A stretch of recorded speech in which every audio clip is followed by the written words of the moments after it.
Eh bien bonjour à tous messieurs dames, j'espère que vous allez bien. Aujourd'hui on se retrouve, on est le 11 mars 2024. On est grosso modo une demi-heure avant la clôture des marchés. On a un CAC 40 qui finit à 8019 points, moins 0,10%, l'Eurostock moins 0,62, le DAX moins 0,38, le FTSE tout juste dans le vert, plus 0,12, le Dow Jones aussi 0,12. En revanche, pour le Nasdaq, on a moins 0,41 pour l'instant, le Nikkei 225, moins 2,19, le pétrole Brent à 82 le dollar 42, le 11 d'or à 2187 dollars 70, l'euro aisé à 0,93, le bitcoin a des nouveaux records 72 041 dollars pour l'instant, avec au palmarès du SRD Peugeot Investment qui fait un plus 6,44, Air France KLM plus 2,81. Ipsen, plus de 60. On a Worldline qui fait un moins 4,18. Ramsey, moins 4,62. Vision Group qui plonge à moins 6,15. Que s'est-il passé aujourd'hui? Eh bien écoutez, début de semaine assez calme, mais on le sait qui va être énormément bousculé. Effectivement, aujourd'hui, on a eu pas mal de choses déjà. On a eu Wall Street qui a plutôt été dans la baisse plutôt que dans la hausse. On consolide énormément, on prend nos profits. Hein, voilà, je le dis clairement. Beaucoup continuent à prendre leurs profits et à stopper leur position parce que demain, nous avons l'inflation américaine qui tombe demain midi, demain midi, après-midi, voilà, début d'après-midi. Si je ne m'abuse, on est vraiment sur des marchés qui sont extrêmement attentifs à ce genre d'actualité, extrêmement attentifs à ces chiffres et très très très très suspicieux, j'ai envie de vous dire. Beaucoup dans l'attente, c'est pour ça que notamment on a un VIX, hein, l'indicateur de volatilité qui est au plus haut depuis 3 semaines, puisque là, vraiment, ça va être assez déterminant dans la conduite de des calendriers de nos banquiers centraux. Voilà. Si l'inflation redescend tranquillement ou qu'elle est au niveau du consensus, on pourrait avoir effectivement une poursuite de la hausse, hein, comme ça, des indices, de la plupart de nos indices, pour aller chercher encore de nouveaux records. En revanche, beaucoup, dont moi, commencent à se méfier en fait de cette hausse brutale, forte, très très forte, on verra sur les marchés, et qui redoute un retracement assez sévère des marchés. Pardon. C'est pour ça que je suis de plus en plus en retrait sur certaines de mes positions. Surtout qu'aujourd'hui, voilà, on a vraiment, ça se consolide. On prend on prend les derniers trades, on coupe nos positions et on attend de avoir cette fameuse inflation américaine qui va être sur toutes les lèvres, et c'est pour ça qu'aussi aujourd'hui on n'a pas eu grand chose. On a eu aussi le Bitcoin, alors on n'a pas eu grand chose, oui non, mais on a eu, voilà, ça a été une journée consolidante, on va dire. Le Bitcoin qui lui n'en a clairement rien à faire avec l'or, hein, mais non, on continue les plus hauts. Bitcoin qui réussit à faire un plus haut au niveau de la journée. Donc très très bien, écoutez, ça dépasse les 72 000 dollars. Tout se passe pour le mieux pour Bitcoin, on ne sait pas quand est-ce que ça va s'arrêter. Moi je verrais bien une résistance aux alentours des 80. Après à voir si ça sera avant. Mais voilà, hein, vraiment on regarde ça d'assez près. C'est effectivement le Bitcoin qui n'arrête pas de monter comme l'or d'ailleurs. Calendrier d'annonce économique, donc aujourd'hui on n'avait rien eu de très intéressant.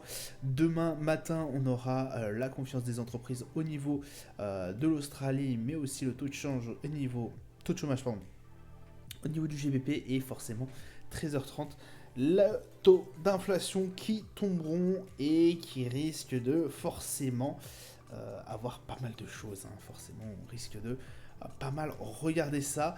Ça va être énormément suivi, et par moi et par d'autres aussi. Donc soyez au rendez-vous.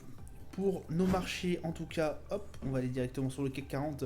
On a, sur une journée entière, repris un peu l'ascendant. On est à 8015 points exactement. On a quand même un très très bon RSI, hein, plus de 70. Le MACD qui est toujours en forte tendance haussière, Le nombre de volumes qui, écoutez, pour l'instant reste assez bon pour un lundi, hein, on va pas se mentir, on a eu quand même assez de volume. Voilà, on est, je vous l'ai dit, toujours dans l'attente de ces chiffres demain. Le Brent, on est repris, alors un peu du poil de la bête, j'ai envie de vous dire, parce que ça a été une séance bien baissière pendant un moment, hein. On était même descendu en dessous des 82 $. 52 au niveau du RSI, le MACD toujours sur une petite forme, mais quand même sur une forme toujours. Voilà un peu au niveau du Brent, le 11 d'or qui continue son ascension, 2182 $. On a été pratiquement tatillé les 2190 pendant un moment. Voilà, nouveau record à aller chercher, c'est les 2002, forcément. Attention, en retracement peut être plus ou moins fort, hein. Là, on a vraiment un gros RSI, un 84 au niveau du RSI, c'est absolument incroyable comment il a bien décollé. Le MACD toujours en belle tendance haussière. Écoutez, pour l'instant, ça marche plutôt pas mal pour le 11 d'or.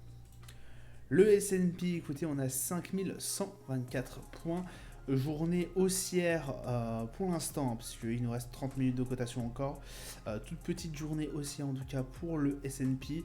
Le MACD est toujours en bonne tendance haussière. Et puis forcément, on a du volume aussi. Alors, on ne sait pas si c'est plutôt pour enlever, plutôt pour retirer des positions, à mon avis.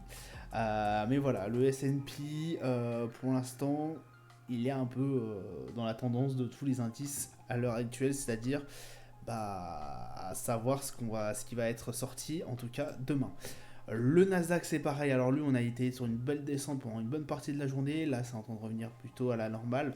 17 981 points. Le RSI à 54, donc on est vraiment sur de la tendance pure et dure.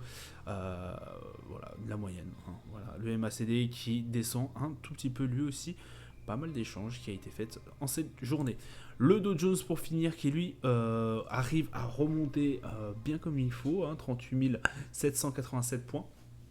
Alors, en même temps, on a eu quand même, je crois que c'était jeudi ou vendredi dernier,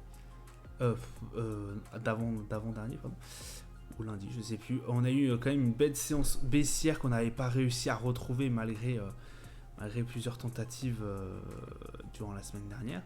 Là voilà, 38 787 points.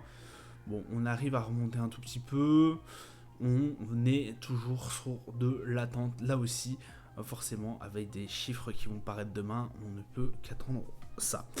Au niveau du MACD, voilà, la tendance haussière qu'on avait eue depuis le début de l'année commence à s'essouffler un peu et on est vraiment sur là des résistances plutôt que des supports. Alors non, pardon, on est plutôt sur des supports plutôt que sur des résistances, parce qu'effectivement, là, vous regardez bien, hop, on est bien sur une bonne petite... un bon petit support qui pourrait nous permettre de peut-être remonter encore la pente si cela se passe à merveille et pourquoi pas aller chercher les 40 000 prochainement. Voilà, ça sera tout pour moi pour aujourd'hui. Dommage, je ne pense pas faire de review demain. Je suis occupé le mardi soir, comme vous le savez. À voir si j'aurai le temps. En tout cas, si ça ne se fait pas, je vous souhaite une agréable journée. Un bon trade à vous pour ceux qui vont prendre les risques demain. N'oubliez pas de vous positionner. Et je vous dis à plus tard. Ciao, ciao.